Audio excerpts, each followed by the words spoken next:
Bonjour et bienvenue. Aujourd'hui, on plonge dans un sujet qui va très sérieusement redéfinir la prochaine décennie. On va parler du positionnement stratégique à l'ère de l'intelligence artificielle générative. C'est un changement de paradigme complet qui est en train de bouleverser toute la visibilité en ligne telle qu'on la connaissait. En fait, tout le manuel de la visibilité numérique est en train d'être réécrit, là, sous nos yeux. On peut commencer à oublier les mots-clés, le classement sur Google. La nouvelle bataille, elle se joue sur un tout autre terrain, celui de la crédibilité et de la confiance. L'objectif a changé. Il n'est plus d'être premier, mais d'être la source de référence, celle qui est citée par les intelligences artificielles. Et c'est justement là que se trouve l'opportunité. C'est une approche tellement différente pour se démarquer que la quasi-totalité des concurrents, ils n'y ont même pas encore pensé. Alors, entrons dans le vif du sujet, on va explorer ensemble ce nouveau territoire numérique pour bien comprendre pourquoi c'est devenu absolument vital de s'y positionner. Regardez ce chiffre, 80%. C'est énorme. C'est le pourcentage de décisions humaines, que ce soit pour acheter un produit, recruter quelqu'un ou même investir, qui sont aujourd'hui influencées par une IA. Il faut bien comprendre que l'intelligence artificielle n'est plus juste un outil sympa. Non, elle est devenue le nouveau gardien de l'information et de l'influence. D'accord. Mais alors, comment on s'adapte à cette nouvelle réalité? Comment on s'optimise pour ça? C'est là qu'on va définir les règles de ce nouveau jeu, le GEO, ou Generative Engine Optimization, l'optimisation pour moteur génératif. Donc laissons de côté le SEO classique et sa course aux mots-clés. Avec le GEO, l'objectif, c'est de construire un récit de crédibilité qui soit si puissant, si cohérent, que les intelligences artificielles vont non seulement le comprendre, mais aussi le reprendre et le diffuser à leur tour. Et ça, c'est un point crucial. Les IA ne sont pas de simples scanners de mots, pas du tout. Ce sont de véritables lectrices qui absorbent des concepts entiers.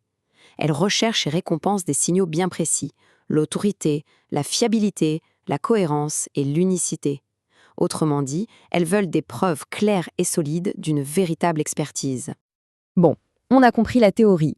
Voyons maintenant comment on traduit tout ça en une stratégie concrète, pour se créer ce qu'on pourrait appeler une identité IA-friendly. Le but du jeu, c'est vraiment de bâtir une histoire claire et constante autour de la marque. Chaque plateforme, chaque article de blog, chaque interview, absolument tout doit envoyer les mêmes signaux pour que l'IA puisse reconnaître, comprendre et valider cette identité unique. Cette phrase, elle résume parfaitement le changement de mentalité. C'est fondamental. Le contenu qu'on produit n'est plus seulement destiné à un public humain. Il devient une brique, une pièce essentielle pour entraîner la mémoire des IA qui, demain, façonneront notre accès à l'information. Allons un peu plus loin. Explorons maintenant la stratégie la plus efficace pour être citée par une IA, c'est-à-dire devenir une véritable source d'autorité sémantique. L'idée centrale ici est assez simple, mais elle est redoutablement puissante. Les IA citent ce qui enseigne, pas ce qui vend. Le contenu purement promotionnel est perçu comme du bruit et il est tout simplement ignoré. À l'inverse, un contenu qui apporte de la vraie valeur, qui propose des analyses, des outils, des cadres de pensée, ça, c'est mémorisé comme une référence.